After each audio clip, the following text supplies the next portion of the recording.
Iran का Israel ते हमला 300 तो जायद ड्रोन से बैलिस्टिक मिसाइल फायर कर दिते। बैनुल-अक़वामी खबर रसां अदारे के मुताबिक दमिश्क च ईरानी तनसीबात ते इसराइली हमले के जवाब ईरान ने इसराइल ते 300 तो जायद ड्रोन बैलिस्टिक मिसाइल फायर कर दिते। ईरानी पास दौरान इनकलाब ने इसराइल ते हमले की बाज़ाब्ता तस्दीक की है।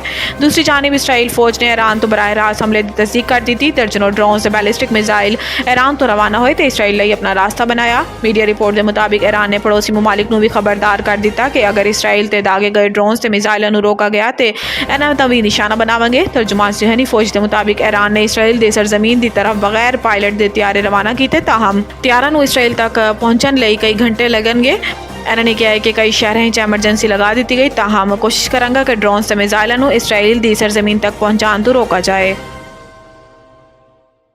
ईरान ते जारिहाना ऑपरेशन हिस्सा नहीं लवेंगे। अमरीकी सदर ने इसराइली वज़ीर आज़म ते वाज़े कर दिता। अमरीकी वज़ीर ख़ारजा एंटोनी ब्लिंकन ने इसराइल ते ईरान के हमले की मज़म्मत करते हुए कहा है कि तनाव इजाफा नहीं चाहते। इसराइल के दफा की सपोर्ट ते खिते इतिहादियों ते शराकतदारां ते मुशावरत जारी रखेंगे।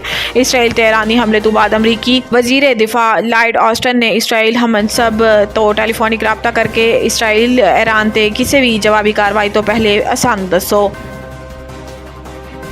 FBI ने टैक्स ना दहिंदगान के खिलाफ एक्शन की तैयारी मुकम्मल कर ली थी। सराय के मुताबिक चंद रोज़ तक टैक्स ना दहिंदा ताजरां ते सनतकारां हतमी नोटिस मिल जाएंगे। जिन्होंने ताजरां ते सनतकारां नोटिस भेजे जाएंगे। इन्हों का रहन सहन शहाना अखराजात इन्हों के टैक्स डाटा तो मुताबकत नहीं रखता। इन्होंने ताजरां का टैक्स चंद हज़ार जबकि सालाना आमदन करोड़ा रुपए। सराय का कहना है कि बेशतर ताजरां ते सनतकारां ने मुतअद्दिद प्लॉट्स लै रखे ने ते इन्हों बैरून मुल्क भी बिजनेस ने। कई बार इन ताजरां ते सनतकारां पूरा टैक्स देने का मौका फराहम किया गया।